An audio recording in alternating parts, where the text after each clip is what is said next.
Hello everyone, आप सभी का स्वागत है आपके अपने यूट्यूब चैनल केमिस्ट्री क्लासेस में। उम्मीद है कि आप सब अच्छे होंगे। तो चलिए डिस्कस करते हैं हम लोग हाइड्रोजन परऑक्साइड H2O2। तो इसके बारे में मैं पिछले क्लास में थोड़ा सा आपको बताया था। It can act as both oxidizing agent as well as reducing agent. तो इसको लिख लीजिए। इट कैन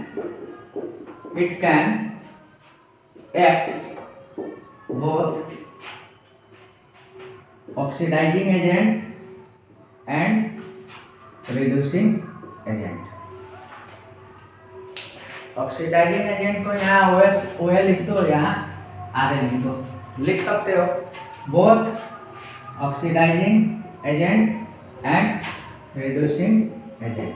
ठीक है, तो आप ध्यान दीजिए, it can act both oxidizing agent and reducing agent. ये दोनों का काम कर सकता है, ऑक्सीडाइजिंग एंड रिड्यूसिंग एजेंट दोनों का ये कार्य कर सकता है। तो आगे बढ़ते हैं। अब हम लोग देखते हैं इसमें कि अगर ये ऑक्सीडाइजिंग एजेंट हो तो किस तरह से काम करेगा। तो फर्स्ट एज ऑक्सीडाइजिंग एजेंट की तरह अगर रहेगा, हाइड्रोजन परऑक्साइड की बात की जा रही है, अगर ये ऑक्सीडाइजिंग एजेंट की तरह रहेगा तो कैसे काम करेगा, ध्यान दीजिए। सॉरी, अब देखो, इट सेल्फ रिड्यूस, ये खुद को ही क्या कर लेगा, रिड्यूस कर लेगा। इट सेल्फ रिड्यूस, खुद को ही ये क्या कर लेगा, रिड्यूस कर लेगा, खुद को ही क्या कर लेगा, रिड्यूस कर लेगा। जैसे कि एग्जांपल H2O2 है, ठीक है, तो ये खुद ही को रिड्यूस कर लेगा, क्या हो जाएगा, H2O हो जाएगा। क्या हो जाएगा, H2O। पहले देखो O पे -1 था, क्या था, -1 ऑक्सीडेशन स्टेट था, बाद में इसका क्या हो गया, -2 हो गया। तो देख रहे हो ना, ऑक्सीडाइज कर लिया कि नहीं, सॉरी रिड्यूस कर लिया कि नहीं, खुद को रिड्यूस कर लिया। पहले 2 ऑक्सीजन था, बाद में कितना ऑक्सीजन हो गया, 1 ऑक्सीजन हो गया। तो ये किस तरह कार्य कर रहा होता है, ये ऑक्सीडाइजिंग एजेंट की तरह कार्य कर रहा है। दूसरा देखो, दूसरा देखिए, सेकंड, अगर ये किसके जैसा हो, एज रिड्यूसिंग एजेंट, अगर ये रिड्यूसिंग एजेंट की तरह कार्य करेगा तो क्या होगा, ध्यान दीजिए। H2O2 जो है, H2O2 किसमें बदल जाएगा, तो ये O2 में बदल जाएगा। किसमें बदल जाएगा, O2 में। अब इसका देखो n फैक्टर भी निकाल सकते हैं आप। n फैक्टर ध्यान दीजिए कितना होगा, इसका n फैक्टर भी आप निकाल सकते हो। -1 पहले था, बाद में क्या हो गया, +1। तो कितना का चेंज आया, +1 का चेंज आया, लेकिन ऑक्सीजन कितना है, 2 है, तो 2 से गुना कर दो, तो n फैक्टर जो होगा इसका कितना हो जाएगा, 2 हो जाएगा। ठीक है, ये मैं सिखा चुका हूँ, फिर से सुन लो कितना का चेंजिंग हो रहा है। -1 से कहाँ चला गया, -2 पे 1 का चेंजिंग। ऑक्सीजन कितने हैं, 2 है, तो 2 से गुना कर दो, कितना हो गया oxidation number, sorry n factor कितना हो गया, 2 हो गया। ठीक है, अब देखिए रिड्यूसिंग एजेंट की बात की जाए तो रिड्यूसिंग एजेंट में यहाँ पे ध्यान दो, यहाँ पे हाइड्रोजन जो है रिड्यूस हो गया। ठीक, हाइड्रोजन रिड्यूस होकर किसमें आ गया, O2 में आ गया। तो इट सेल्फ ऑक्सीडाइज, ये क्या लिख सकते हैं इसमें, इट सेल्फ ऑक्सीडाइज। ठीक है, ये खुद को क्या कर लेगा, ऑक्सीडाइज कर लेगा। ठीक है, ऑक्सीजन बाद में आ गया। चलो अब जरा ध्यान दो, H2O2 में ऑक्सीजन पे -1 होता है और इस पे क्या होता है, 0। तो क्या कितना का चेंज आया, 1 का चेंज आया। ऑक्सीजन कितना है, 2 है, तो n फैक्टर कितना हो जाएगा, 2 हो जाएगा। n फैक्टर कितना हो जाएगा, 2 हो जाएगा। ठीक है, तो ये था किसके बारे में, हाइड्रोजन परऑक्साइड के बारे में, जिसको हम बोलते हैं H2O2। ठीक है, जो कि दोनों का कार्य करता है, ऑक्सीडाइजिंग एजेंट का भी कार्य करता है और रिड्यूसिंग एजेंट का भी कार्य करता है। ये दोनों का कार्य करता है। तो यहाँ पे सबसे पहला था एज ऑक्सीडाइजिंग एजेंट, ये खुद को ही क्या कर लेता है, रिड्यूस कर लेता है। यहाँ पे आप देख सकते हैं H2O2 जो है किसमें बदल जाता है, H2O में बदल जाता है। ठीक है, दूसरा देखो एज रिड्यूसिंग एजेंट, ये खुद को ऑक्सीडाइज कर लेता है और क्या करता है, ध्यान दो, H2O2 जो है O2 में बदल लेता है और n फैक्टर कितना हो जाता है, 2। यहाँ पे n फैक्टर 2। ठीक है, तो आगे बढ़ते हैं। अब हम लोग देखते हैं सोडियम थायोसल्फेट। क्या देखते हैं, सोडियम थायोसल्फेट। तो चलिए स्टार्ट करते हैं सोडियम थायोसल्फेट के बारे में। ठीक है, तो ये मिटा भी देता हूं मैं, सोडियम थायोसल्फेट। क्लियर, थोड़ा सा मिटाने में समय लगता है क्योंकि व्हाइट बोर्ड आजकल ठंड में जो इंक है चिपक जाता है, इस पे जम जाता है एक्चुअल में, जिसके वजह से इसको मिटाने में थोड़ी दिक्कत आ रही है। तो चलिए इसके बाद हम लोग डिस्कस करते हैं सोडियम थायोसल्फेट। Sodium thiosulphate. हो सकता है कि आपको आवाज उतनी साफ नहीं, क्लियरली आपको नहीं सुनाई दे रही होगी क्योंकि अभी हमारे पास माइक नहीं है। ठीक है, माइक भी मैं अभी लाने वाला हूँ बहुत जल्दी, आपको अच्छा वाला माइक भी प्रोवाइड करूँगा। अभी तो आज ये जो है 100th वीडियो मेरी होने वाली है मेरे चैनल पे। ठीक है, तो आप लोग ऐसे ही जुड़े रहिए, नए नए स्टूडेंट्स को भी जोड़िए ताकि चैनल का ग्रोथ हो, मजा आए पढ़ने पढ़ाने में। ठीक है, आप लोग को भी मजा आएगा, ज़्यादा स्टूडेंट जुड़ेंगे तो बाद में इसको हम लोग ऑनलाइन भी देखने लगेंगे, लाइव क्लासेस भी। लाइव क्लासेस में कनेक्टिविटी ज़्यादा होती है, बच्चों से कनेक्टिविटी होती है, कुछ कुछ रिस्पॉन्स दिया जाता है तो बच्चों को भी मज़ा आता है।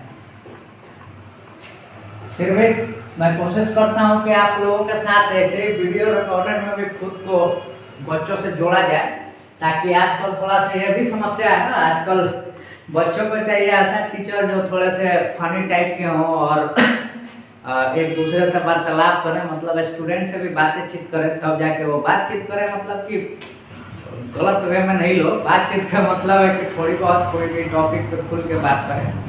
तो चलिए आगे बढ़ते हैं। Sodium thiosulphate. सोडियम थायोसल्फेट अब हम लोग सीखने वाले हैं सोडियम थायोसल्फेट।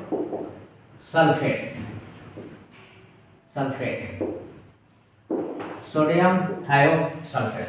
ठीक है, सोडियम थायोसल्फेट। क्लियर? तो थोड़ा सा टेढ़ा लिखा गया है, उससे कोई मतलब नहीं है। Sodium thiosulphate Na2H2O3 Na2H2O3 sodium thiosulphate. Clear? तो देखिए हाइपो जो होता है, हाइपो के बारे में आपको मैं बता देता हूँ। ये एक एक्वस सॉल्यूशन होता है, एक्वस सॉल्यूशन ऑफ इसका अगर लिखा है इसी में, ध्यान दो इधर, थोड़ा सा अच्छा चीज मैं बताने वाला हूँ, अच्छे से ध्यान दीजिए। सोडियम थायोसल्फेट, अगर हाइपो सोडियम थायोसल्फेट लिखा हो इसका मतलब है एक्वस सॉल्यूशन है। किसका एक्वस सॉल्यूशन किसका है बताइए? तो वो है Na2H2O3 का। क्लियर? चलिए आगे बढ़ते हैं। तो ये किसका कार्य करता है? It act as a reducing agent. ये किसका कार्य करता है? It act as a reducing agent, as a reducing agent. ये रिड्यूसिंग एजेंट की तरह कार्य करता है। ठीक है, ये रिड्यूसिंग एजेंट की तरह कार्य करता है। Clear? Act as a reducing agent. ठीक है, तो चलो इसको भी देख लेते हैं। H2O3 जो है इसको ये क्या कर देता है? रिड्यूस कर देता है और ये हो जाता है H4O6 2 माइनस। ठीक है, इसको आपको याद करना पड़ेगा। ये जो है इसको आपको कंप्लीटली याद करना पड़ेगा। इसके लिए कोई हमारे पास ट्रिक नहीं है और कोई लॉजिक नहीं है। इसको आपको याद करना पड़ेगा कि H2O3 है उसको क्या कर देता है? रिड्यूस कर देता है और क्या हो जाता है? H4O6 2 माइनस हो जाता है। क्लियर? अब इसमें ध्यान देने वाली चीज ये है कि देखो पहले जो था S पे कितने ऑक्सीडेशन नंबर है? यहाँ पे 2 है। अब बाद में कितना हो जा रहा है? तो ये ध्यान देने वाली चीज ये है कि बाद में ये हो जा रहा है 2.5। मैं आपको सिखा चुका हूँ कि ऑक्सीडेशन स्टेट कैसे निकालते हैं। तो चलिए एक बार देख भी लेते हैं। 4 इंटू इसका निकालना है तो x मान लो। ठीक है, और ऑक्सीजन का -2 होता है। 6 इंटू क्या लिखोगे? -2 इक्वल टू क्या होगा? -2। क्यों? क्योंकि यहाँ -2 है ऑलरेडी। तो 4x -12 that is equal to -2। 4x equal to -2 और ये जाके इधर क्या हो जाएगा? +12। 12 में से 2 किया कितना हो गया? 10। ठीक है, तो x इक्वल टू कितना हो जाएगा? 10/4। ये हो गया 5 और ये हो गया 2। 5/2 क्या लिखोगे?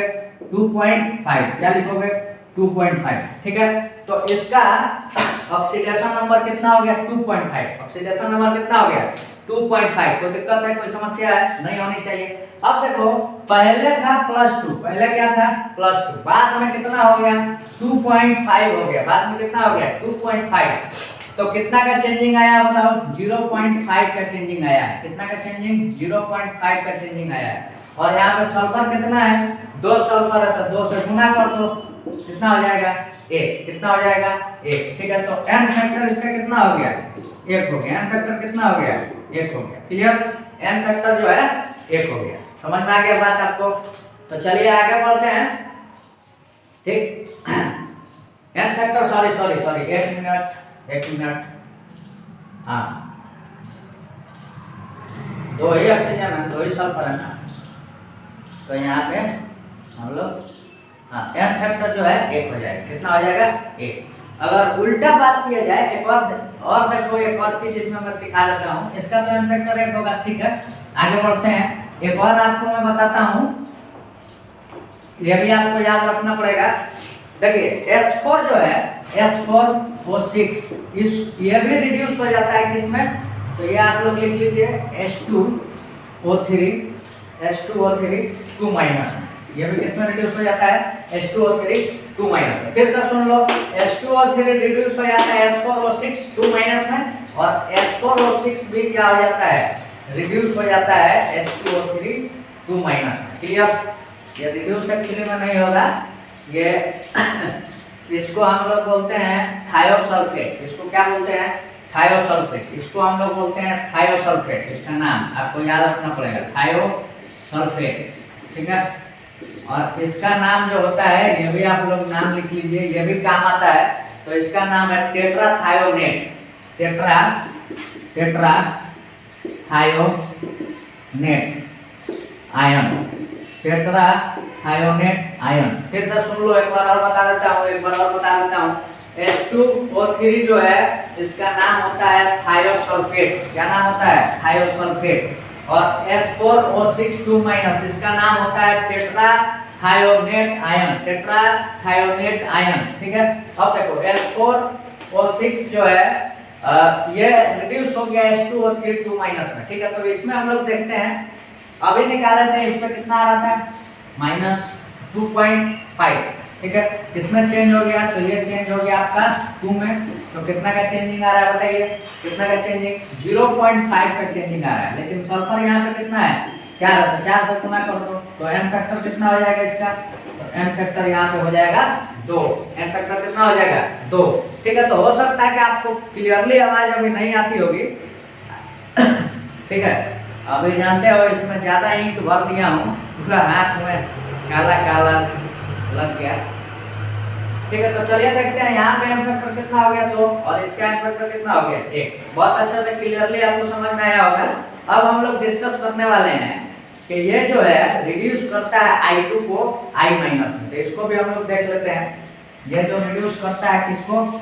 I2 को, it reduces I2 to I minus. ये किस में रिड्यूस करता है? तो I2 को किस में रिड्यूस करता है? I माइनस में रिड्यूस करता है। I माइनस में क्या करता है? रिड्यूस करता है। ठीक है, तो H2O3 2 माइनस जो है, H2O3 2 माइनस जो है, इसको हम लोग जब I2 से रिएक्शन कराते हैं, तो ये रिड्यूस होकर क्या बन जाता है? S4O6 plus I minus. इसमें रिड्यूस हो जाता है S4O6 प्लस I माइनस। अब देखो 2 यहाँ पे होगा 2 माइनस। ठीक है, यहाँ पे क्या होगा? 2 माइनस। ठीक, S4O6 2 माइनस प्लस क्या हो जाएगा? I minus. क्लियर? कोई दिक्कत, कोई समस्या नहीं होनी चाहिए। ठीक है, तो H2O3 2 माइनस प्लस I2 जो है S4O6 2 minus plus I minus. Clear? कोई दिक्कत, कोई समस्या नहीं होगा। अब देखते हैं हम लोग इसमें n फैक्टर। तो n फैक्टर तो बाबू तुम लोग निकाल ही लोगे। किसका?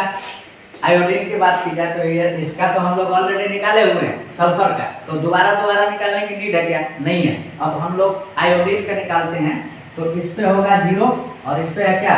-1। तो कितना का चेंजिंग आ रहा है? जस्ट 1 का चेंजिंग आ रहा है। कितना का चेंजिंग? 1 का। और आयोडीन कितना है? 2 है, तो 2 से गुना कर दो। 2 से जब गुना कर दोगे तो इसका n फैक्टर कितना निकल गया बाबू? 2 निकल गया। कितना निकल गया? 2। ठीक है, तो n फैक्टर इसका 2 हो गया। क्लियर? कोई दिक्कत नहीं होनी चाहिए, बहुत आसान चीजें हैं। वैसे तो आसान नहीं है, समझा देने पे बाबू आपको आसान लगता है। ठीक है, आगे बढ़ते हैं। देखो तुम लोग सब पढ़े हैं तो बाबू बोल दे रहे हैं, इसका मतलब ये नहीं है कि हमको तुम लोग गलत वे में लो। और इसका तो हम लोग देख ही चुके हैं, एन फैक्टर कितना होगा बताइए। तो इसका एन फैक्टर जो होगा 1 होगा। आप लोग एक बार निकाल लीजिए। अभी मैं क्वेश्चन देने वाला हूँ, 8 क्वेश्चन देने वाला हूँ और क्लास के एंड के बाद 6 क्वेश्चन और दूंगा जो प्रैक्टिस के लिए आपके लिए होगा। एन फैक्टर निकालिए और इक्विवेलेंट मास निकालिए। क्लियर? मैं ऑलरेडी बता चुका हूँ इक्विवेलेंट मास निकालना कैसे है, तो उसका फॉर्मूला एक बार और बता देना चाहता हूँ। m अपॉन n फैक्टर होता है, molecular mass upon n factor जो होता है इक्विवेलेंट वेट होती है। फिर से एक बार और मैं लिखा देना चाहता हूँ आपको कि इक्विवेलेंट वेट जो है इसका फॉर्मूला, इक्विवेलेंट वेट या मास बोल सकते हो, ठीक है। ये केमिस्ट्री है, यहाँ पे वेट और मास दोनों को एक ही मान के चला जाता है, कंसीडर करके चला जाता है, ठीक है। वैसे तो फिजिक्स में आप पढ़े होंगे कि दोनों कंप्लीटली डिफरेंट थिंग्स हैं, लेकिन मैं फिर से बता देना चाहता हूँ कि क्वेश्चन में इक्विवेलेंट वेट भी देता है, इक्विवेलेंट मास भी देता है, तो कंफ्यूज नहीं होना है, लेकिन दोनों में अंतर होता है। क्लियर? तो चलिए आगे बढ़ते हैं। इक्विवेलेंट वेट जो है ये कितना हो जाएगा, molar mass upon n factor, molar mass upon n factor, molar mass upon n factor. Clear? तो वैलेंट वेट क्या हो जाएगा, molar mass upon n factor. कोई डाउट नहीं होनी चाहिए, बहुत इजी चीजें हैं, ठीक। तो चलो आगे बढ़ते हैं। अब हम लोग देखने वाले हैं कुछ क्वेश्चंस जो कि आपके लिए बहुत इंपॉर्टेंट होने वाला है। क्वेश्चंस में मैं सारे क्वेश्चन डिस्कस नहीं करूंगा, इसमें 1 या 2 क्वेश्चन आपको मैं बताऊंगा जो कि टफ लेवल के हैं, उसको समझा दूंगा। बाकी आपकी जिम्मेदारी है प्रैक्टिस के लिए। आप लोग जो जहाँ तक मैं बता चुका हूँ कैसे एन फैक्टर निकालना है, आप प्रैक्टिस के लिए 10 मिनट टाइम दो। आप एन फैक्टर एक बार सीख जाओगे, हमेशा के लिए सीख जाओगे, जिंदगी भर के लिए। यहाँ फेंक नहीं रहे हैं। आप लोगों को लग रहा होगा कि अभी अब कैमरे के सामने फेंकना स्टार्ट कर दिया, भैया फेंक नहीं रहे हैं। ऐसे ही हमारे क्लास में आपको बहुत सारी चीज़ें सीखने को मिलेगी, यहाँ बहुत सारी आपको फायदे होने वाले हैं। और भी हमारे साथ टीचर जुड़ेंगे, अगर आप लोग का फीडबैक अच्छा रहा और बच्चे आप जोड़िए हमारे साथ, ताकि आपको अच्छे से नीट और जेई का आपको यहाँ पे मिलेगा मेरे चैनल पे सीखने को, ठीक है। और हो सकता है कि नॉन टेक्निकल चीज़ें भी आपको सीखने को मिले, आई मीन जैसे कि हिस्ट्री, ज्योग्राफी, पॉलिटी, ये भी चीज़ें आपको हो सकता है कि मैं इस चैनल पे दूसरे टीचर को मौका दूं पढ़ाने के लिए। थोड़ा सा और ग्रो हो जाने दीजिए, उसके बाद मैं मौका दूंगा। आने वाले समय में डिजिटल बोर्ड भी आपको देखने को मिलेगा, जैसे जैसे आपका रिस्पॉन्स रहेगा, ठीक है। और यहाँ पे आपको फ्री ऑफ कॉस्ट एक एक चीज़ सिखाई जाएगी, फ्री ऑफ कॉस्ट, कोई पैसा नहीं लगेगा, लग नहीं रहा है। और इतने अच्छे क्वालिटी में आपको वीडियो मिल रही है। यहाँ पे एजुकेशनल क्वालिटी में कोई कमी नहीं है। हो सकता है कि आपको वीडियो क्वालिटी हो सकता है कि आपको खराब लगे, मे भी, ठीक है, हो सकता है। हाँ, और रही ऑडियो क्वालिटी थोड़ी सी मेरी खराब है, मानते हैं, क्योंकि बिना माइक के मैं पढ़ा रहा हूँ, तो आप समझ सकते हो थोड़ी सी नॉइसेस ज़्यादा आती होंगी और हमारी जो आवाज़ है क्लियरली आपको नहीं समझ में आती होगी, मे भी, हो सकता है कि समझ में भी आपको आती होगी। और वही बात है कि सिर्फ मेरी आवाज़ आपके पास जाएगी जब मैं माइक इस्तेमाल करूँगा, इधर उधर की आवाज़ थोड़ी कम आएगी, ये भी होता है। तो चलिए आगे बढ़ते हैं। अब मैं क्वेश्चन एक बार इसको मिटा देता हूँ और क्वेश्चन लिख लेता हूँ, आप लोग प्रैक्टिस कीजिएगा, जिसमें 2 क्वेश्चन मैं सिखाऊंगा।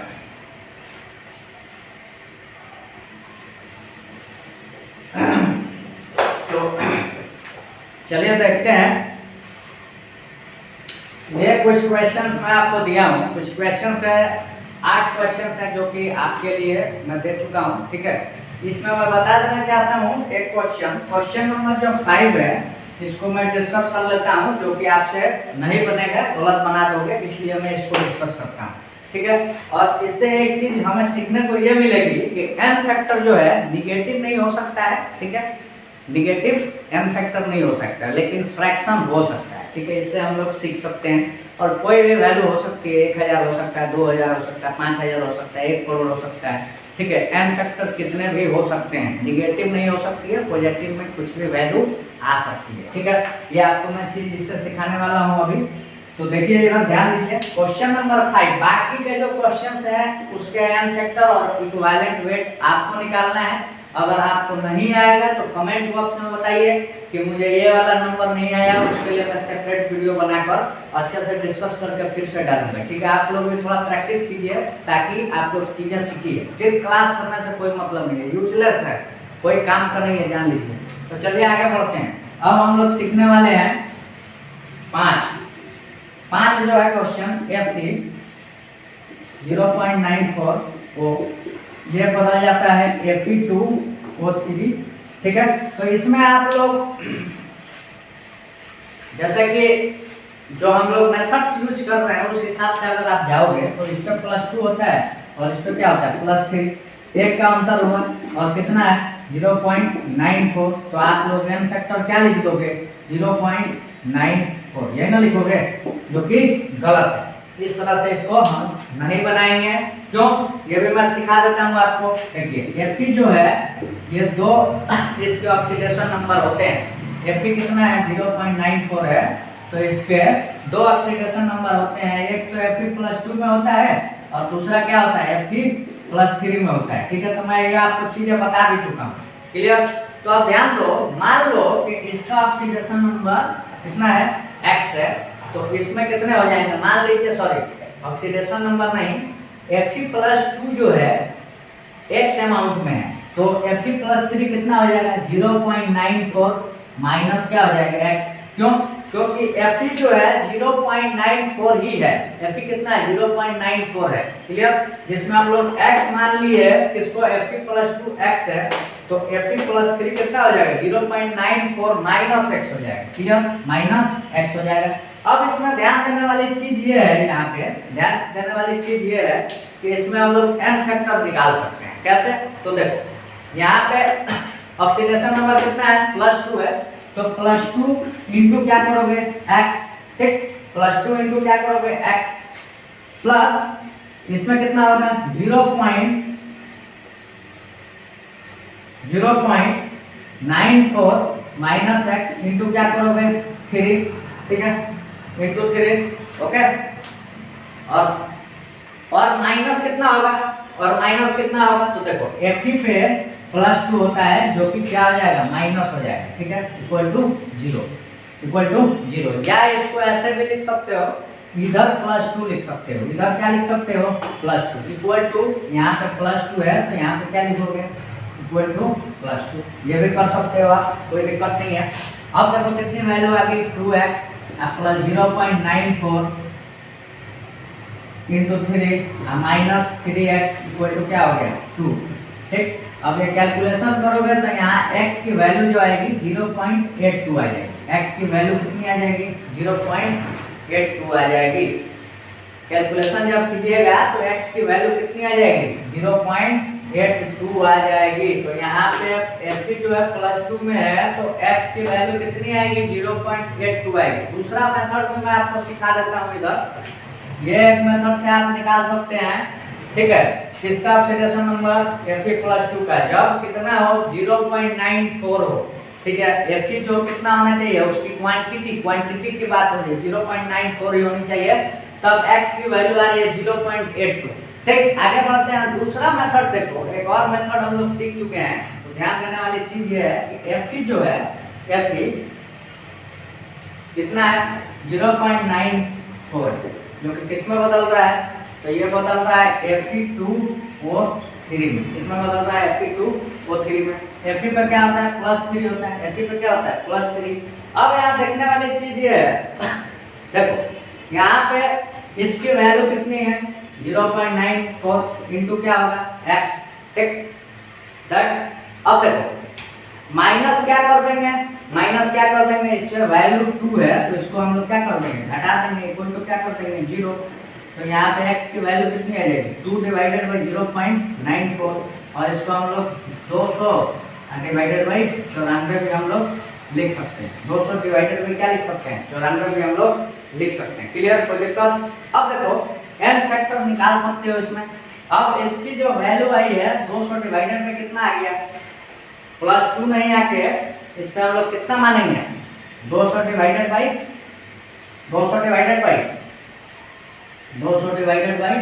94 मानेंगे। देखो ये क्लिक आपको नहीं करेगा एग्जाम में, हो सकता है, इसीलिए ये मैं आपको सिखा दिया हूँ। ये हो सकता है कि आपको एग्जाम में क्लिक नहीं करे, एक बार देख लेते हैं नीचे तक दिख रहा है कि नहीं आपको क्लियरली। चलिए बहुत अच्छा, बहुत बेहतरीन दिखाई दे रहा है। अब देखो x ये निकल गया इतना, और कितना बढ़ रहा है इस पे, कितना का चेंजिंग आ रहा है, तो चेंज जो आ रहा है, चेंज कितना का आ रहा है, देखो 3 माइनस 200 बटा 94, ठीक है। तो ये हो गया चेंज, अब n फैक्टर निकालोगे तो क्या करोगे, क्या करोगे, इससे मल्टीप्लाई कर दो तो 3 - 200 डिवाइडेड बाई 94 इंटू क्या करोगे 0.94।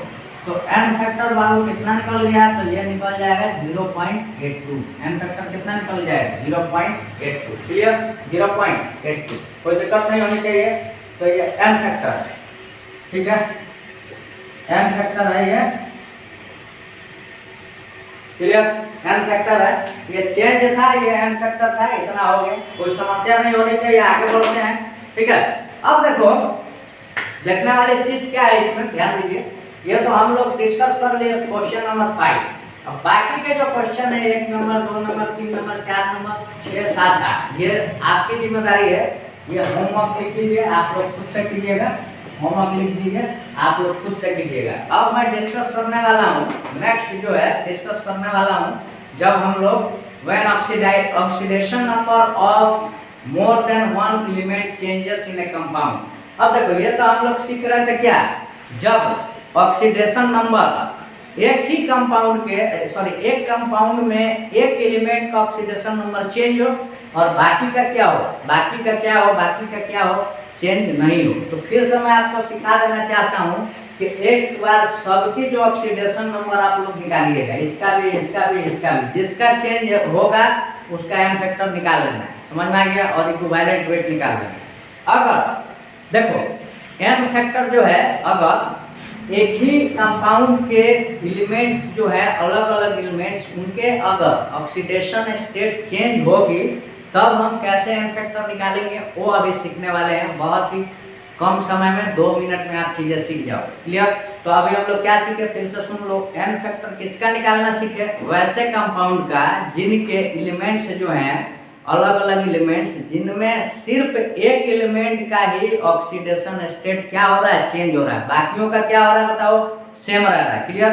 तो उसका हम लोग सीख चुके हैं। अब हम लोग सीखने वाले हैं ऑक्सीडेशन नंबर एक ही कंपाउंड के, ऑक्सीडेशन नंबर एक ही कंपाउंड के, ठीक है, लेकिन उसके एलिमेंट्स जो है उनके ऑक्सीडेशन नंबर क्या होनी चाहिए, चेंज होनी चाहिए। सबकी अगर चेंज होगी तो क्या हो, ये हम लोग देखते हैं, ठीक है। तो चलिए डिस्कस करते हैं। इसमें भी मैं आपको होमवर्क देने वाला हूँ 6-7, जो कि आपकी जिम्मेदारी है, आप लोग कीजिएगा, ठीक है। तो आगे बढ़ते हैं। तो चलिए इसमें देखते हैं, when oxidation number of more than one element changes in a compound। Oxidation number जो है एक कंपाउंड में अगर एक से ज्यादा एलिमेंट के ऑक्सीडेशन नंबर चेंज होंगे तो क्या करेंगे, ठीक है। इसमें देखते हैं case 1, if oxidation number of all the elements either increases और डिक्रीजेस, जितने भी इसमें एलिमेंट्स है सबके ऑक्सीडेशन नंबर या तो इंक्रीज होगा या नहीं तो क्या होगा, डिक्रीज होगा। तब हम लोग क्या करने वाले हैं, देखो जैसे कि एग्जांपल Fe2C2O4 जो है चेंज हो जाता है Fe + CO2 में, क्लियर। अब यहाँ पे ध्यान दो, Fe +2 में था और यहाँ पे क्या है +3 में, कितना का चेंज आ रहा है, 1 का चेंज आ रहा है, कितना का चेंज, 1 का चेंज। Fe कितना है 2 है, तो 2 से गुना कर देंगे तो n फैक्टर जो है 1 कितना आ गया, 2 आ गया, कितना आ गया 2। अब CO2 का देखो, CO2 में देख रहे हो ना, CO2 में +3 है, यहाँ पे क्या है +4 है, तो कितना का चेंजिंग, 1 का चेंजिंग, और कार्बन कितना है 2 है, तो 2 से मल्टीप्लाई कर दो तो n फैक्टर कितना हो जाएगा बताइए, 2। n फैक्टर कितना हो जाएगा 2, क्लियर, कोई समस्या, ठीक है। तो n फैक्टर कितना हो गया 2। तो n फैक्टर क्या होता है, एक बार आपको मैं सिखाया था, चेंज एक्सचेंज पर मोल, चेंज एक्सचेंज। n फैक्टर आपको बताया था कि चार्ज में चेंज जो होता है या ऑक्सीडेशन नंबर में चेंज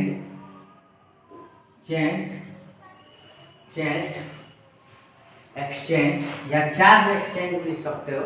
चेंज एक्चुअली में नहीं होगा, चार्ज एक्सचेंज लिखो, चार्ज एक्सचेंज पर मोल, इसी को हम लोग क्या बोलते हैं, n फैक्टर बोलते हैं, क्लियर। तो यहाँ पे देखिए कितना का चेंजिंग, 2 का चेंजिंग, इसमें भी 2 का चेंजिंग, तो टोटल n फैक्टर क्या हो जाएगा यहाँ पे n1 + n2, तो यहाँ पे कितना हो जाएगा 2, ठीक है। 2 आप प्लस इसका भी कितना हो जाएगा 2, तो टोटल कितना हो गया 4। कोई दिक्कत नहीं होनी चाहिए। एक और एग्जांपल देखते हैं, एक और एग्जांपल देखते हैं। दूसरा एग्जांपल, ये पहला था, दूसरा एग्जांपल देखते हैं। Fe2O3, ठीक है, चेंज हो रहा है Fe प्लस O2 में, Fe प्लस O2 में। तो यहाँ ध्यान दो, Fe प्लस 3 में यहाँ रहेगा, इसमें क्या रहेगा -2, क्लियर। और यहाँ पे क्या हो गया 0, यहाँ पे क्या हो गया 0। तो कितना का चेंजिंग आ रहा है 3 का चेंजिंग यहाँ पे, ठीक है। यहाँ पे कितना चेंजिंग आ रहा है 2 का चेंजिंग, ठीक है। तो दोनों अलग अलग है, यहाँ 3 का चेंजिंग आया, यहाँ 2 का चेंजिंग आया, तो कितना आ जाएगा बताइए। यहाँ पे Fe 2 है तो 2 से गुना कर दो, कितना आ जाएगा 6। तो इसका n फैक्टर जो होगा 6 होगा, और इसका भी n फैक्टर कितना होगा, ऑक्सीजन कितना है 3 है, तो 3 से मल्टीप्लाई करो, ये भी 6 हो गया, तो इसका भी n फैक्टर कितना हो जाएगा 6। तो टोटल n फैक्टर कितना आ जाएगा, टोटल n फैक्टर ये हो जाएगा n1 प्लस n2, कितना हो जाएगा n1 प्लस n2। एक बार और समझा देते हैं, ध्यान दो। Fe2O3 -2, इसका प्लस 3 है, 0 हो गया, ये भी 0 होता है, ठीक है।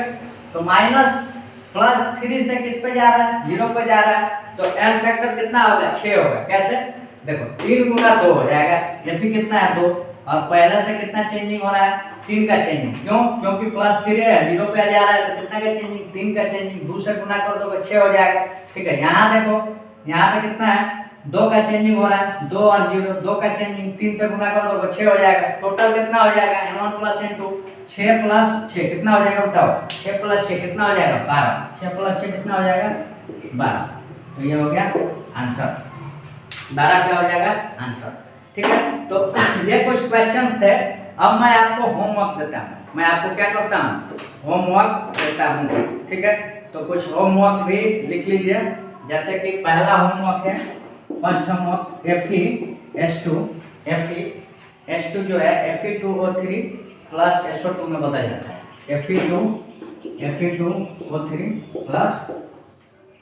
प्लस SO2 में बदल जाता है, प्लस SO2 में बदल जाता है, ठीक है। ये पहला क्वेश्चन। दूसरा क्वेश्चन है, दूसरा question FeNO3 thrice, FeNO3 thrice जो कि बदल जाता है Fe+2 प्लस NO में, Fe+2 प्लस NO में। इसको आपको सॉल्व करना है। तीसरा AS2S3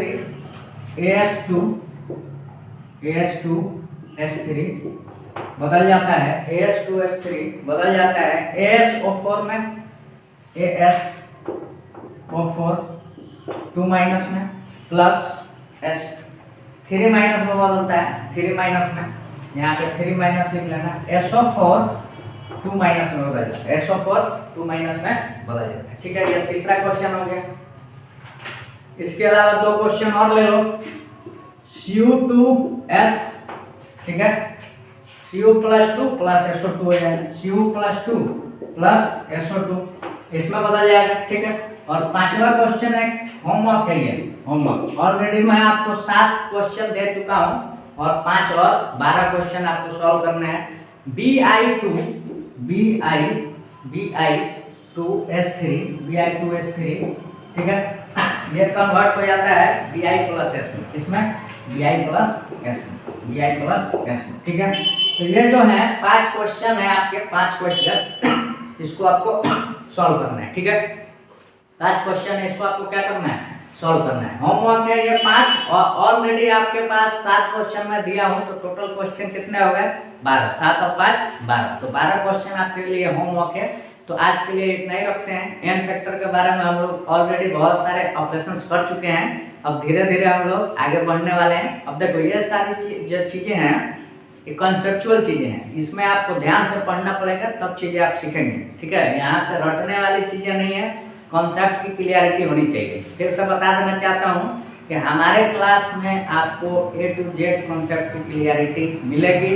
अगर आपको कहीं भी डाउट आता है तो तुरंत मैसेज कीजिए, आई मीन मैसेज नहीं, कमेंट बॉक्स में आप कमेंट कर दो, मैं उसका आंसर आपके कमेंट बॉक्स में बता दूँगा, ठीक है। तो आगे बढ़ते हैं। आज के लिए इतना ही रहने देते हैं, आज की क्लास को खत्म करते हैं। नेक्स्ट क्लास में हम लोग और डिस्कशन करेंगे। 4 दिन हो गया था वीडियो बनाए, आज 5वां दिन था, गैप काफ़ी ज़्यादा हो गया है, तो माफ़ी चाहते हैं इसके लिए। ठीक है, मिलते हैं अगले वीडियो में, बाय बाय।